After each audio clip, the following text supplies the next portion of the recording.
سڵاوتان لێبێ و ئەم کاتەتان باش بەڕێزان لەگەڵتانین لە پانۆرامای ئەمشەو بۆ گفتوگۆکردن و قسەکردن سەبارەت بە تەوەریشی دیکە. وەک دەزانن هەرێم و بەغدا لەسەر کۆمەڵێک کێشە و ململانی نێوانیان هەر لایەکیان بۆ چوون و ڕایەکی جیاوازیان هەیە. تازەترین بابەت و گەرمترین بابەتی قسەی ڕۆژ ئەمڕۆ بابەتی موچەی موچەخۆرانی هەرێمی کوردستانە کە بەداخەوە ئێستێمە لە مانگی ئادارداین موچەخۆرانی هەرێمی کوردستان چاوەڕێی موچەی مانگی شوبات دەکەن و تاک و ئەم چرکە ساتە دیار نییە کەی موچەدا بەش دەکرێت. تازەترین لێدوانی حکوومەتی ناوەندی ئەوەیە کە موچە دەنێرن و ئەم مانگەشدا بەش دەکرێت و بەڵام مانگی داهاتوو دەبێت بە سیستمی بانکی ئەگەر موچە نانێرن. تازەترین لێدوانی حکوومەت هەرێمی کوردستانەوەی دەڵێ ئێمە بە تەنها لە ڕێی هەژماری منەوە موچەدا بەش دەکەین کە ئەمەش لای حکوومەتی ناوەندی یاخود حکوومەتی بەغدا پەسەند نییە کە بەداخەوە لە نێوان ئەم عینادی و ململانی نێوان حکوومەتی هەرێم و حکوومەتی بەغدا ئەوەی کە زەرمەندی یەکەم و باجی گەورە دەدات موچەخۆرانی هەرێمی کوردستانە، کۆمەڵانی خەڵکی کوردستانە، خەڵکە ئاسایەکەی هەرێمی کوردستانە کە ژیانی بەندە بە موچەی ماگانەکەیەوە. لەمەوێ پرسیاری ئەوە لەگەڵ میوانەکانم گەنگەشە بکەم و گفتوگۆ بکەم داخۆ تاکەی ئەم ململانێ و کێشمەکێشمانی نێوان بەغدا و هەرێم بەردەوام دەبێت. بارودۆخەکە چەندی بەبەرەوە ماوە خەڵکی هەرێمی کوردستان ینی تەحمل و چاوەڕوانیان تا چۆ بڕدەکات بەم بارودۆخی کە ئێستا تێداین کە بەداخەوە ئێمە لە نێو مانگی ڕەمەزانی پیرۆزداین موچەخۆرانی هەرێمی کوردستان هاوڵاتیان بە گیرفانێکی بەتاڵەوە پێشوازیان لە مانگە کرد کە دەبوو لە سەرەتای مانگی ڕەمەزاندا بچنە بازار و پێداویستی مانگەکەیان بکڕن و کوردوتەنی چۆن دەڵێ کاسەی پڕیان ئاشتی ماڵ بێ، بەڵام بەداخەوە کە دۆخەکە بەم شێوەیە. دەمەوێت لەگەڵ هەریەک لە بەڕێزان ڕێبوار حەمەساڵح مامۆستای زانکۆ لە کەلار لەگەڵم دەبێت گفتوگۆ بکەم، هەروەها لەگەڵ بەڕێز ئازاد جۆڵا چاودێری سیاسی جەنابیشان لە هەولێر لەگەڵم دەبێت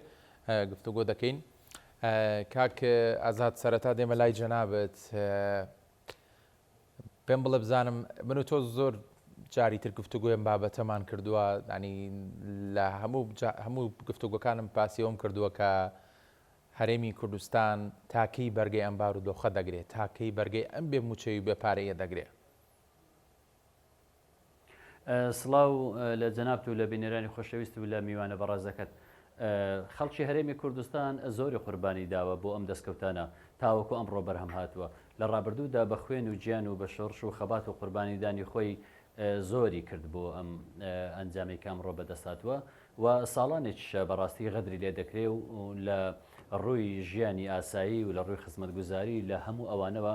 غەدری لێ دەکرێت و بێبەشە تەحاملی کردووە، دەتوانین بڵێن ناڕەزایەتی هەبووە، بەڵام ئێستا بارودۆخەکە بە جۆرێکە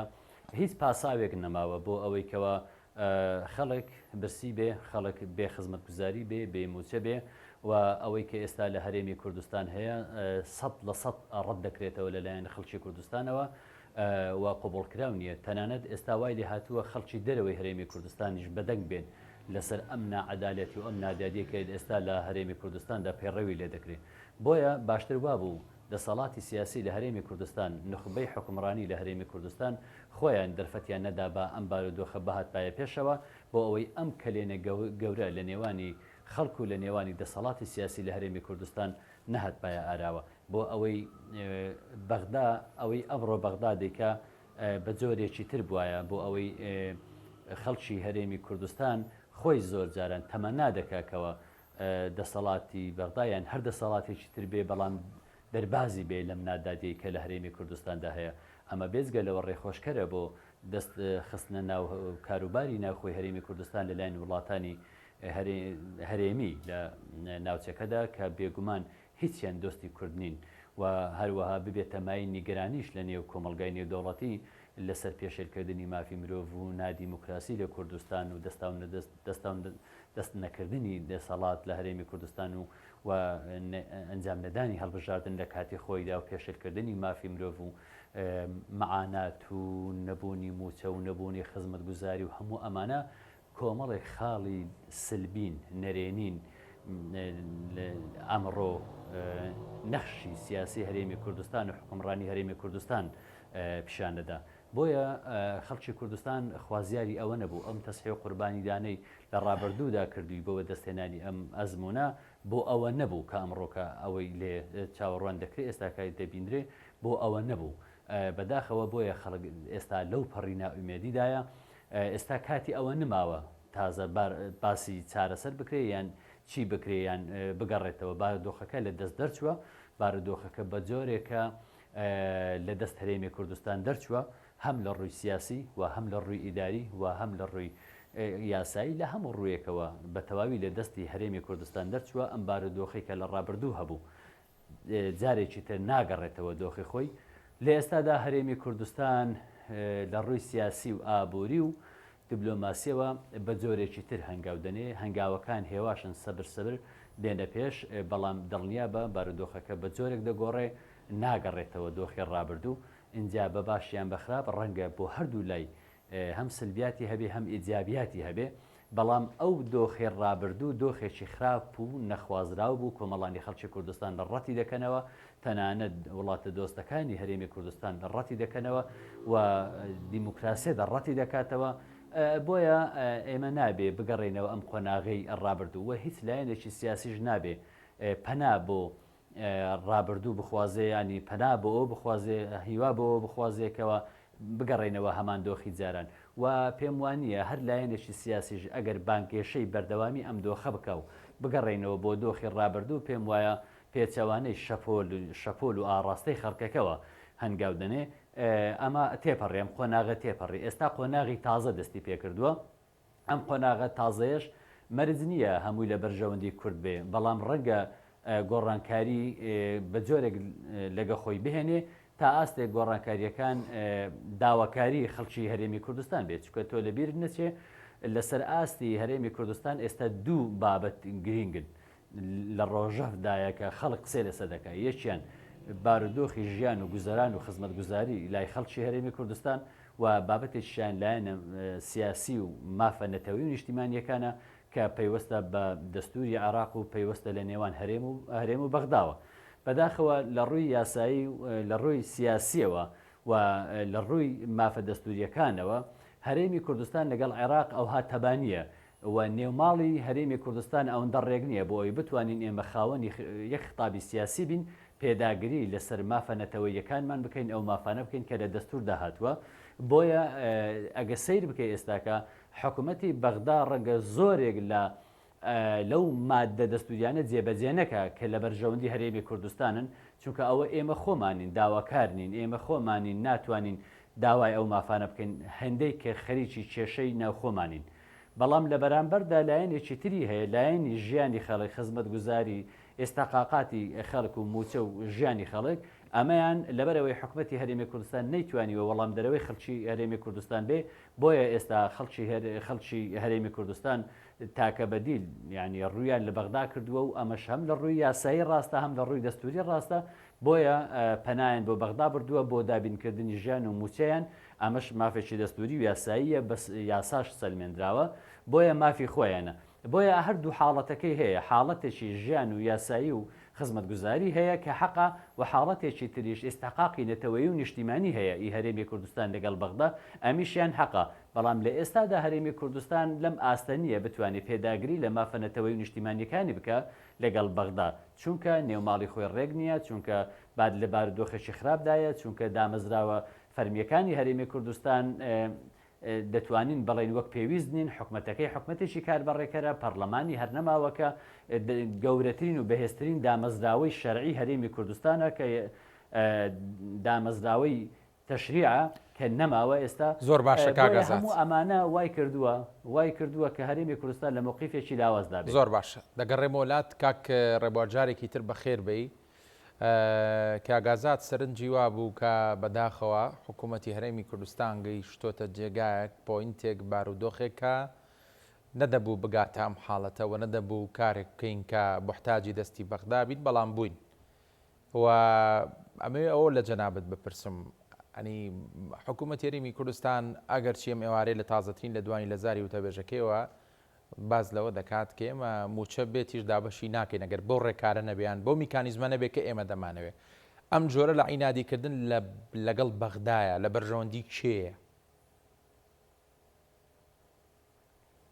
بەڵێ شەوتان باش. ئێمە هێشتا لە سەروبەندی یادکردنەوەی ڕاپەڕین داین، ئەو ڕاپەڕینەی کە خەڵکی کوردستان کردی بۆ کۆمەڵک ئامانجی گەورە، یەکێک لە ئامانجەکان دروستکردنی کیانێکی سربەخۆی کوردی بوو و دامەزراندنی حکوومەتێک بوو کە تیایدا هاوڵاتیان هەرێمی کوردستان لە سایە بەحاسێنەوە خزمەتێکی خزمەتگوزار بێ و حکوومەتێک بێکە مافی هاوڵاتیان و پارێزێ. بەڵام بەداخەوە لە چەندی دەیان ساڵی ڕابردووە ئەو ئامانجەی کە ڕاپەڕینی بۆ کرا وردە پاشەکشەی کرد تاوەکو دامەزراندنی دەوڵەتی نوێی عێراق با بڵێن ڕزگارکردنی عێراق پرۆسەی ئازادی عێراق لە 2005 و دانانی دەستور و لەو دەستورە وەکو نوێنەرایەتی خەڵکی کوردستان لایەنە سیاسیەکان دەستیان هەبوو لە دانانی دەستوردا و کۆمەڵک بڕگە و بەند و مادەی دەستوریان دانا کە بوو بە ئەساسێک بۆ دامەزراندنی دەوڵەتی عێراق بۆ ڕێخستنەوەی دەوڵەتی عێراق بە هەرێمی کوردستانیشەوە. هەرێمی کوردستان لە دوای 2005 لە پێگەیەکی سیاسی و ئابووری تا ڕادەیەک باشدا بوو. ئەمە وای لێ کرد کە لەسەر غرور بیگرێ و لەسەر ئینادی سیاسی بەردەوام بێ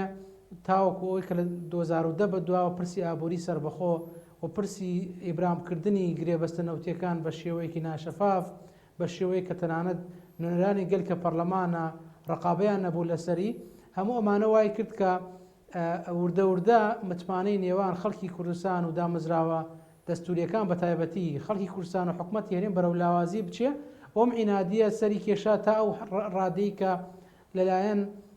محکەمە ئیتیحادیەوە لە شوباتی 2022 هەموو گرێبەستە نەوتیەکان ڕاگیراوە، دوجار بڕیاری دادگای پاریسی بەدوا هات. هەموو ئەم سەردەمێژویە و یاسایانە وای کرد کە هۆکارەکە ئینادی سیاسی لایەنە سیاسیەکان بوو بە دەرەجەی یەک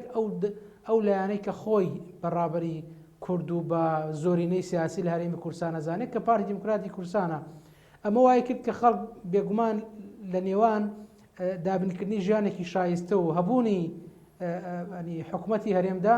هەبوونی کیانی سیاسی هەرێمدا ژیانی شایستی بەلاوە گرنگترە، چکە بوونی کیانێکی سربەخۆی کوردی بۆ ئەوەیە کە هاوڵاتیانی هەرێمەکەت بە شێوازێکی یاسایی مافەکانیان بۆ دابین بکەیت. بەڵام بەداخەوە ئەمانە هیچ سەری بەدی نەهات. هۆکارەکەشی هەموو ئینادی سیاسیانە بوو کە لەلایەن پارتی سەرەکی لە هەرێمی کوردستان ممارەسە کرا تا دوجار وای لێ هات ڕەنگە بپرسین بۆچی هاوڵاتیانی هەرێمی کوردستان ئێستا داوای مرکزیت ئەکەن یان داوای گەڕانەوە بەغدا ئەکەن، داوای ئەوەکەن لە بەغداوە موچە بێ. هەموو ئەمانە ئایا دژ نییە بە کیانی سیاسی هەرێمی کوردستان؟ بێگومان ئەگەر ئەمە وەڵامەکەی بەڵێژ بێ هۆکارەکەی خەڵک نییە، هۆکارەکەی ئەو ئینادە سیاسیە کە پارتی سەرەکی ممارەسەی کرد لە ساڵانی ڕابردووە لە دەیان ساڵی ڕابردووە. ئێمە نەمانتوانی لە 19 ساڵی ڕابردووە لە 2005 تا ئێستا کە دەستوری عێراق کۆمەڵە مافی پێداوین کە یەکی لەوانە دانانی دەستورێکە بۆ هەرێمی کوردستان و دانانی دادگای دەستورێت لە هەرێم بۆ ئەوەی ئەم دەستورە ببێتە چەترێک بۆ ئەوەی یاساکانی پەرلەمانی کوردستان دەستوری بن و گونجاو بن لەگەڵ مافەڕاوەکانی خەڵکدا. و ئەگەر یاسایەکی نادەستوریمان هەبوو و دادگایەکی دەستوری نییەخۆیمان هەبێت لە هەرێم ڕقابەی هەبێت لەسەر یاساکان پێش ئەوەی ئێمە پەنابەرین بۆ دادگای فیدراڵی کە محکەمەی دەستوری ئیتیحادیە لە هەرێمی کوردستانە معالەجە کێشەکان بکەین. بەڵام بەم ئاراستەی هەنگاومان نەناوە، بەردەوامیمان لەسەر ئینادی سیاسی وای کرد کە ئێمە خەڵک پەنابەرێتە بەر دادگای فیدراڵی و لەوێ داوای موچە و خوت و بژێوی ژیانی خۆی بکە. بێگومان بڕیارەکانی دادگای فیدراڵیش بڕیارێک نییە دژ بە کیانی سیاسی هەرێمی کوردستان، بڕیارێک نییە دژ بە حکوومەتی هەرێمی کوردستان، چکە لە دەقی بڕیارەکەیدا محکەمە ئیتیحادی لەسەر پرسی موچە چەند جارێک تەئکید لە پرسی فیدراڵێت دەکاتەوە، تەئکید لەوە ئەکاتەوە کە هەرێمی کوردستان دامەزراوەیەکی هەرێمێکی دەستوریە، دەسەڵاتی تەشریعی، دەسەڵاتی تەنفیزی، دەسەڵاتی قەزایی هەیە لە چوارچێوەی کاروبارە نێوخۆیەکانی هەرێمی کوردستاندا ئەو لەوێت بۆ یاساکانی هەرێمی کوردستانە. ئەنی ئەقرار بەمە کراوە و محکەمەی دەستوریش دانی پێداناوە. ئەمە دژ نییە بە هەرێمی کوردستان. بەداخەوە ئەوەی کە ئەمڕۆ وتەبێژی حکوومەت ڕایگەیاند من پێم وایە جۆرێکە لە دژایەتیکردنی ئەو بڕیارە، جۆرێکە لە دژایەتیکردنی برارەکانی دادگای فیدراڵی و بەداخەوە تەنانەت بە سوڵتەی تەنفیزیەوە نەوەستا سەرۆکی باڵاترین دەسەڵاتی دادۆری لە هەرێمی کوردستان کە سەرۆکی ئەنجومەنی باڵای دادۆری بوو کۆمەڵێک جملەی نایاسایی لە بەیانەکەیدا لە بەیاننامەکەیدا طرح کرد کە بەڕاستی ئەمە بۆ کەسێکی سیاسی ڕەنگە ئاسایی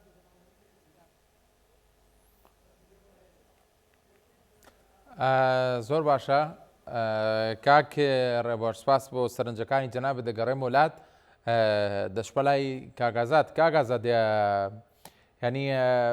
ئەم بارودۆخە بە شێوازێک ینی تێک چووەوە ئاڵۆز بووە ئەستەمە ینی سەر لە بوعدی پشتی ئەم بابەتانە دەربکە ینی بەڕاستی هەرێمی کوردستان و حکوومەتی هەرێمی کوردستان بە هەر نرخێک بێ دەبێت کارێک بکە موچەی موچەخۆرانی هەرێمی کوردستان بێ نەک لەم پەری بۆ دروست بکە ئەمەی کە ئەمڕۆ لە زاری وتەبێژی حکوومەت هەرێمی کوردستانەوە جۆمان لێبوو ینی تووشی سەرسوڕمان و پرسیارێکی گەورەی کردوین کە ئاخۆ حکوومەت هەرێمی کوردستان بەرژەوەندی چییە لەوەی لەم پەر بۆ موچەی موچەخۆرانی هەرێمی کوردستان دروستکانی گرنگەوەی موچەکە بێ ئیتر ئەگەر بەغدا دابەشی دەکا ئەگەر هەرێمی کوردستان دابەشی دەکا گرنگەوەی ئەو خەڵکە لە ڕەزالەت و مەینەتیانە بێ ینی دەکرێت پێم بڵێ حکوومەت هێرەم بۆچی وا دەکا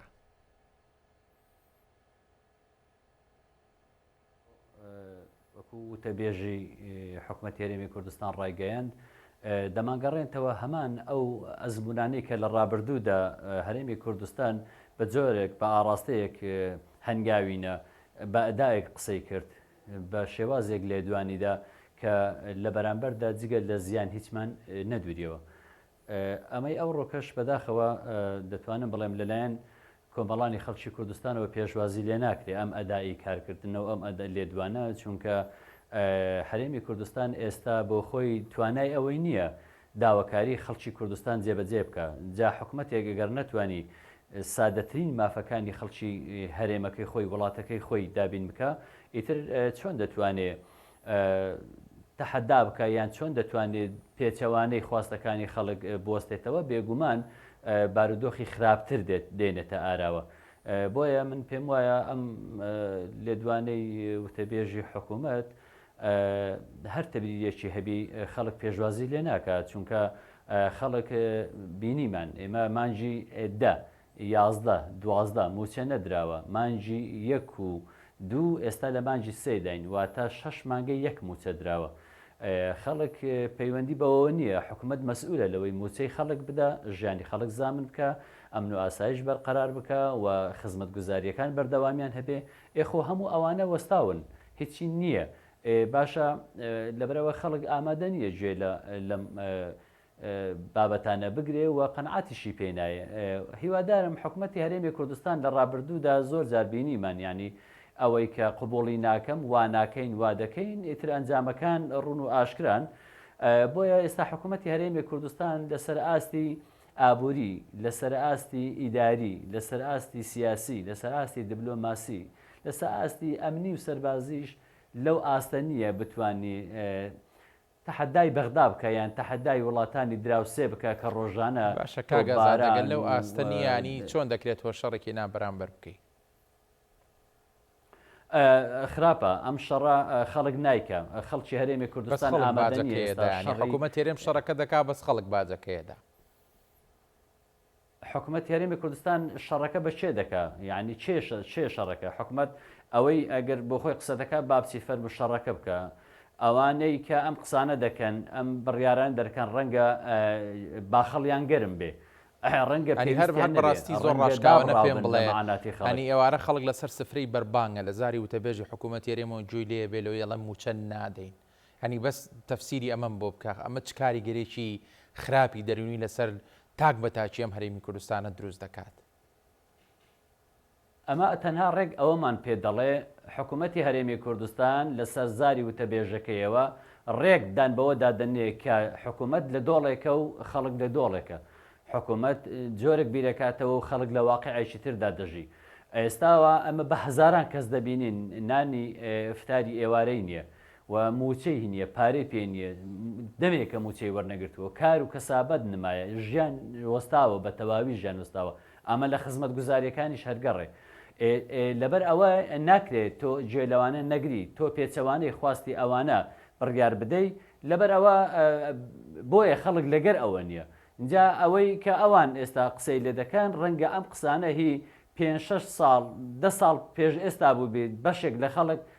باوەڕی بەم قسانە دەکرد ئەم کات دۆخێکی تر بوو بەڵام ئێستا هەموو ئەمانە تێپەڕین بە تایبەتی لە دوای دادگای فیدرالی کە کۆمەڵک بڕیاری دەرکرد خەڵک پێشوازی کرد ئێمە بینیمان کاتێک کە دادگای فیدرالی باسی لەوە کرد کە دەبێت حکوومەتی عراقی بەرپرسە لە پێدانی موچەی عێراقیەکان بە هەرێمی کوردستان و بە تەواوی عێراقەوە و یەکسانیکردنی هاوتاکردنی موچەکانیان و لە کاتی خۆی موچە بدرێ ئێمە بینیمان خەڵکی هەرێمی کوردستان چۆن پێشوازی لەو بڕیارە کرد خەڵک عیلاقی بەوە نیە چێ موچەکە هێداتی ئێمە بە نەتیجە لە ڕووی یاساییەوە هەمومان عێراقین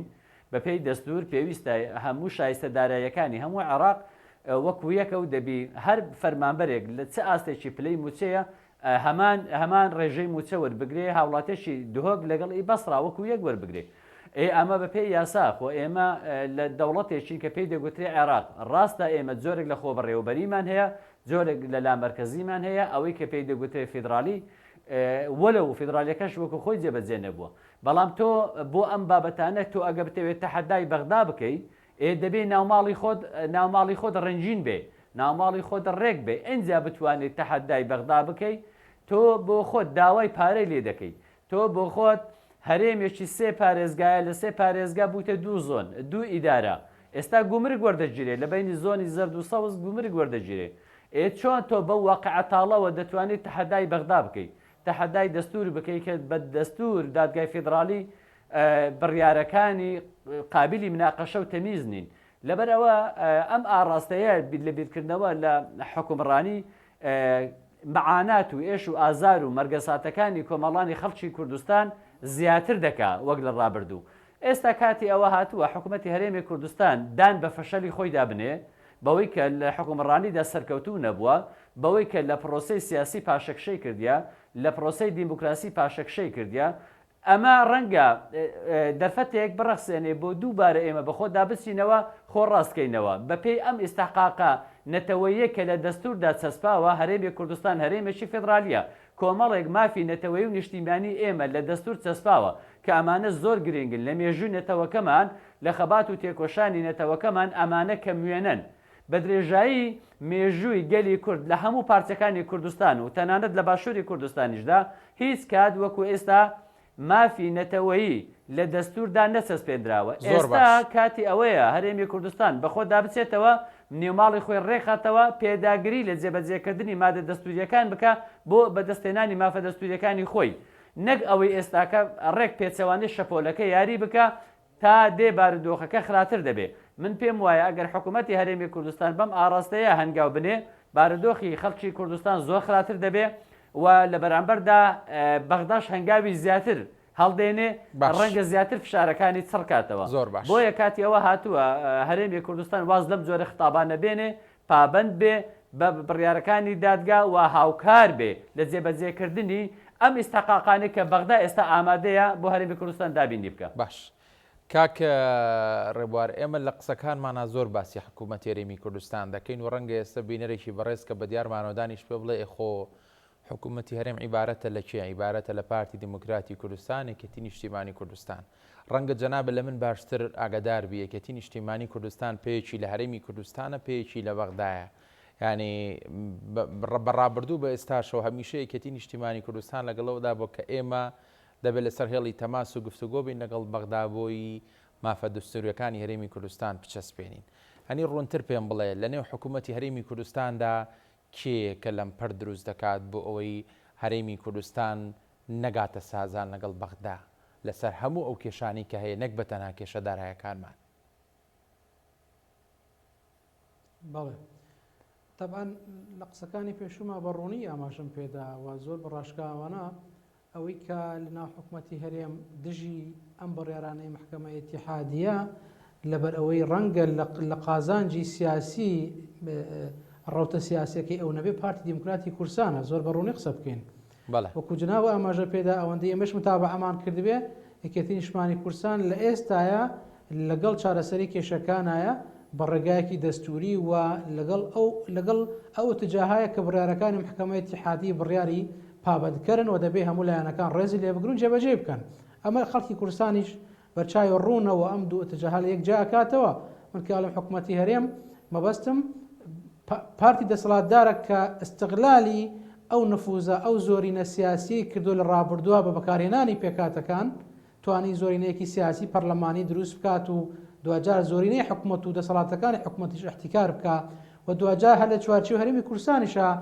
لەسەر ئاستی ناوچەکان و پارێزگاکانیش نەعەدالەتی و نادادی لە دابەشکردنی داهاتەکانە ممارەسە بکە. من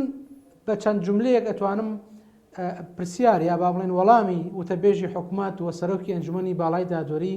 بدەینەوە یان با بڵێن چەند پرسیارێکیان ئاراستە بکەین. یەکەم، محکەمەی ئیتیحادی، محکەمە دادگای فیدراڵی لە بڕیارەکەیدا ئەڵێ هەرێمی کوردستان هەرێمێکی ڕێزلێگیراوە لە چوارچێوەی دەوڵەتی فیدراڵیە و دەسەڵاتەکانی یاسادانان و جێبەجێکردن دادوەری هەیە و بۆ هەیە ممارەسەی بکە. ئەمە یەکەمین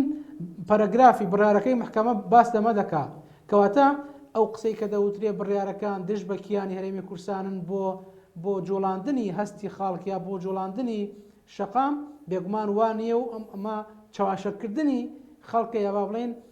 ئەنی هەڵە تەفسیرکردنەوە بڕیارەکانی محکەمە. دووەم، کاتێک کە محکەمەی ئیتیحادی ئیلزامی حکوومەتی ئیتیحادی ئەکا بە دابینکردنی بودجە و موچەی خەڵکی کوردستان، ئەمە کوێیت ئەمە لەکوێیە ئەنی دژە بە خەڵکی کوردستان بە مافی خەڵک لەکوێی دژە بە کیانی سیاسی هەرێم و پێچوانە چی بەندێکی دەستوریە؟ بێگومان هەموو ئەم دەقانە هەموو ئەم بڕیارانەی کە محکەمە دەری کردووە ئەنی گونجاون بە شێوەیەکی گشتی ڕەنگە تۆ بچیت ناو تەفاسیلات و هەندێک خەلەلی قانونی دەستوری بدۆزیتەوە، بەڵام لە چوارچێوە گشتەکەیە بڕیارێکن بەهۆی هەڵەکانی ممارەسەکردنی سیاست و حکومڕانی لە هەرێمی کوردستان ئەم بڕیارانە دەرچوون. کاتێک کە دەیان ساڵە خەڵک مزاهرە دەکات، خۆپیشاندانەکە، داوای ماف دەکات، داوای موچە دەکات، داوای پلەبەرزکردنەوە ئەکا، ئەگەر حکوومەتی هەرێم وەڵامی داواکاری خەڵکی بدایەتەوە، ئەگەر حکوومەتی هەرێم موچەی وەکو خۆی دابش بکردایە لە کاتی خۆیان پلەبەرزکردنەوە ڕانەگرتایە تا دوایی مافەکانی تر، خەڵک بۆچی پەناوادە بە محکەمەی ئیتیحادی بەردادگای فیدراڵی؟ بۆیە زۆر ڕوونە ئەو سیاسەتەی کە دژ بە بڕیارەکانی محکەمەی ئیتیحادی من پێم وایە ئەوەی لە مەسیری سیاسی داهاتووی خۆیە ترسێ. ئەنی پێی وایە ئەو ناهاوسەنگیە سیاسی لە هەرێمی کوردستانە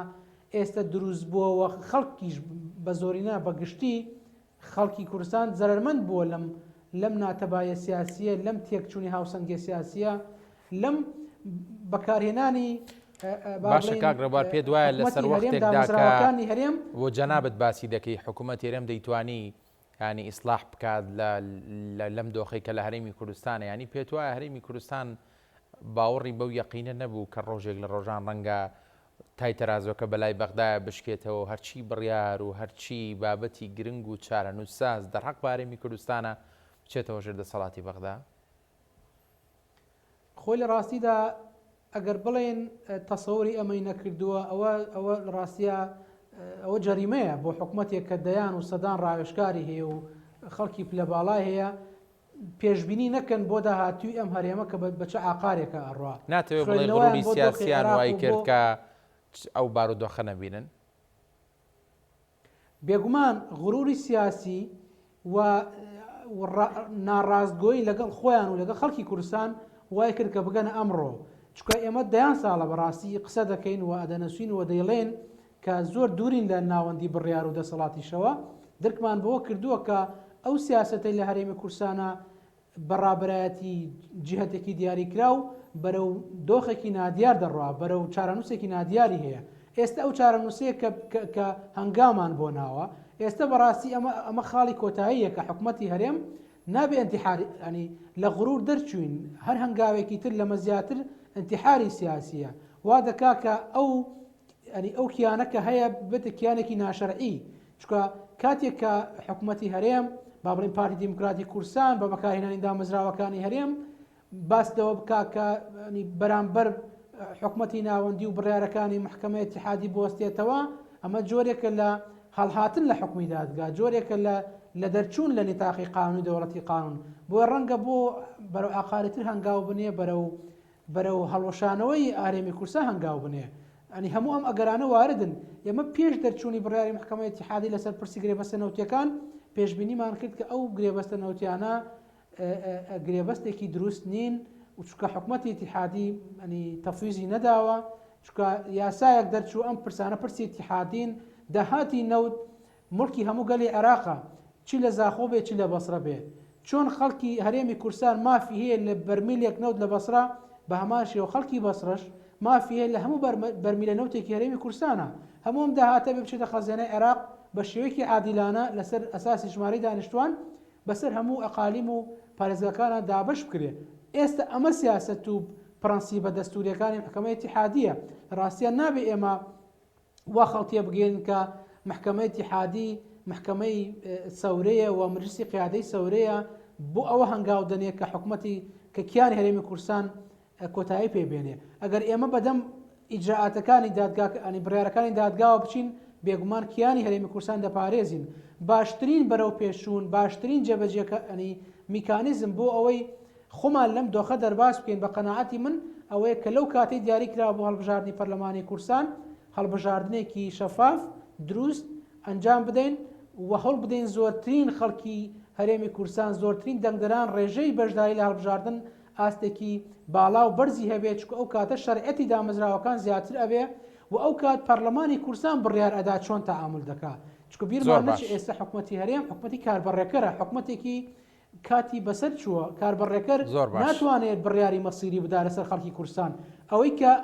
نوێنەرایەتی ڕەوا و شەرعەتی خەڵک دەکات پەرلەمانی کورسانە کە ئێستا ئێمە لە بۆشایی پەرلەمانی داین بەداخەوە ئەمەش دیسان ئەم بۆشایش کە دروست بووە هۆکارەکەی کۆمەڵە ئێنادی سیاسی بوو لە کۆمەڵک پرۆسە لە ماوەکانی ڕابردووە. زۆر باشە سوپاس کاکڕێبار کاک ئازاد ئێمە لە بەردەم پرۆسەیەکی چارەنووساز و هەستیارداین ئەگەر بڕیار بێ هەڵبژاردن ئەنجام بدرێت لە دەی 6 ینی لایەنە سیاسەکانی ریمی کوردستان دەبێت لاوە لە خەڵک بکەن متمانەیان پێ بدا دەنگیان پێ بداوە جارێکی دیکە بەشداری حکومڕانی سیاسی من لە هەرێمی کوردستان ئەکرێ پێم بڵێ بەم بارودۆخە وێرانە و پڕ لە گرفتەی کە جەنابەت و کاکڕێبواریش باستان کرد لە هەرێمی کوردستان دەگوزارێ چۆن دەکرێت بە خەڵک بڵێن متمانەمان پێ بدەرەوە.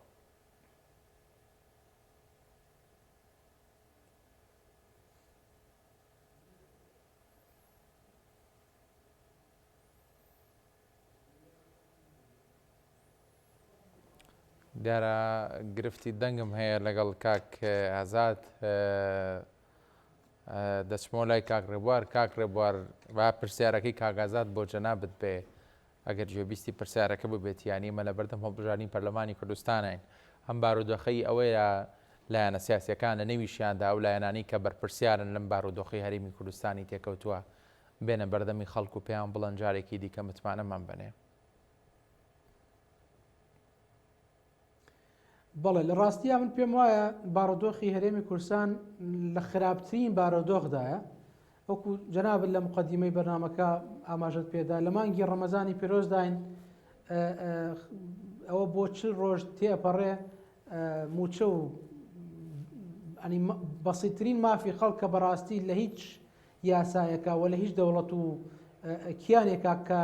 بەسیترین بنەما یاساییتیا جێبەجێ بکرێ نابێ پرسی موچە هەواڵی بە پەلەی میدیاکان بێ نابێ موچەخۆران فەرمانبەران مامۆستایان هەموو ئەوانەی کە منتەسیبی حکوومەتن نابێ بیریان لای موچەکەیان بێ کەی دێت و کەی نایەت و چەندێکی پاشەکەوتەکرێ و کێ لە بەرزکردنەوە دەست پێەکە لەم دۆخەدا تاکە پاساو کە ئێمە پێمان وایە پاساوە بۆ ئەوەی بە خەڵک بڵێن بەشداری هەڵبژاردن بکەن و دەنگ بدەن و بۆ ئەوەی ڕێژەی بەشداری لە هەڵبژاردنەکان زیاد بکە تاکە پاساومان ئەوەیە کە ئێستا ئێمە حکوومەتێکی ماوە بەسەرچوو کاربڕێکەرمان هەیە پەرلەمانمان لە فەراغی پەرلەمانی داین حکوومەتی هەرێم ئەو لایەنەی کە با بڵێن استغلال و استثمار و قۆرخی دەسەڵاتی حکوومەتی کردووە بەناوی حکوومەتەوە بەناوی خەڵکی کورسانەوە قسە دەکا و بڕیارەکان ڕەدەکاتەوە مفاوەزات ناکە و ناچێتە پێشەوە بۆ جێبەجێکردنی بڕیارەکان بۆ گەڕانەوەی مافی شایستە بۆ خەڵک ئەمە وا دەخوازێت کە زۆرترین خەڵک بەشداری هەڵبژاردن و دەنگدان بکات بۆ ئەوەی پەرلەمانێکی کارە پەرلەمانێکی شایستە بە خەڵک بێتە بەرهەم و ئەم پەرلەمانە پەرلەمانێکی هاوسەنگ بێ لە ڕووی سیاسیەوە لایەنێکی دیاریکرا و زۆرینەیەکی مزەیف تەشکیل نەکات و بە ناوی هەموو خەڵکەوە نەتوانێت دش بە مافەکانی خەڵک بوەستێتەوە پەرلەمانێک بێت کە ئەو یاسایانە دەربکات کە یاسای گونجاون لەگەڵ بەسیترین مافەکانی خەڵکا کە موچە و ئەو بابەتانەیە کە خەڵک ئێستا چاوەڕێی دەکا بەداخەوە ئێمە لە 10 ساڵی ڕابردووە لە پرسی داواکردن لە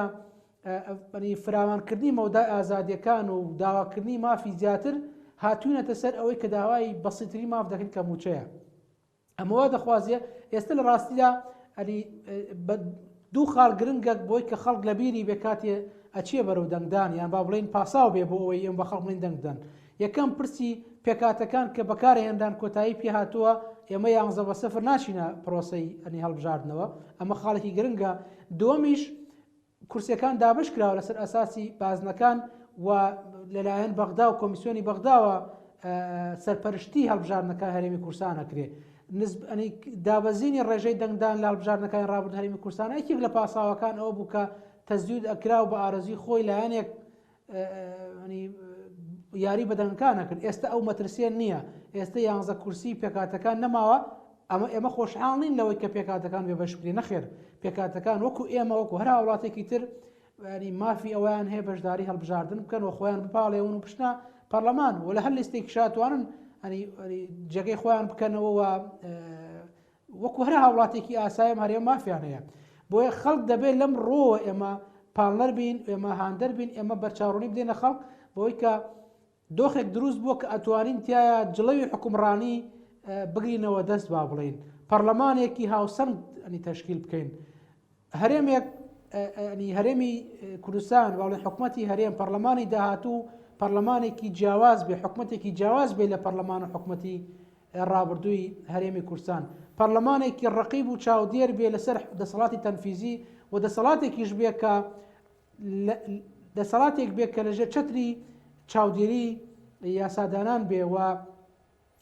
بە شێوازێک هەنگاو بنێ کە مەترسی محاسبەی پەرلەمانی هەبێ بێباک نەبێت لە پەرلەمان زۆر سپاس غروری سیاسی نەیگرت بێ هەموو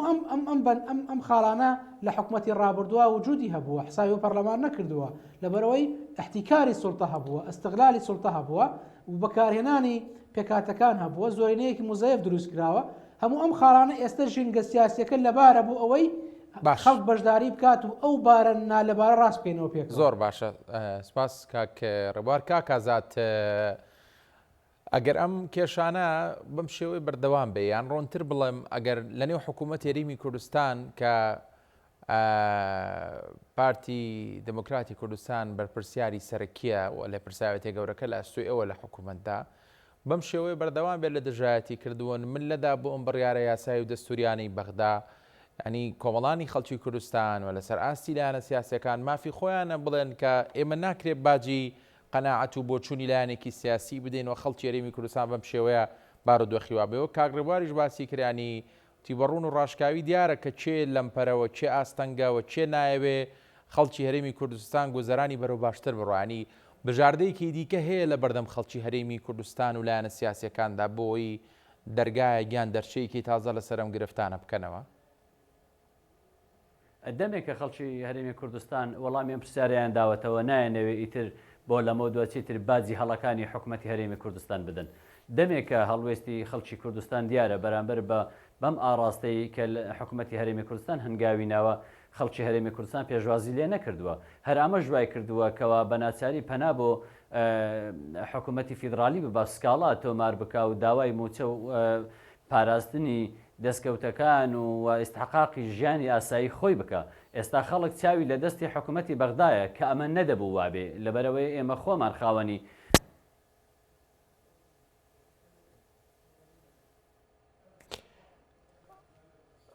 بەمان بورە کاک ئازاد جارێکی دیکە گرفتی دەنگمان بۆ دروست بۆ بەڕێزان سوپاس بۆ هەریەک لە ڕێبوار محەممەد وەک مامۆستای زانکۆ لە گەرمیانەوە ڕاستەخۆ لەگەڵمان بوو کاک ڕێبوار سپاس بۆ سەرنجەکانی بەڕێزێ هەروە سپاس بۆ کاک ئازاد جوڵا چاودێری سیاسی کە لە هەولێرەوە لەگەڵمان بوو سپاس بۆ سەرنجەکانی بەڕێزی شپان و ڕاماتان پێشکەشکرا شاد و وەختەوەربن.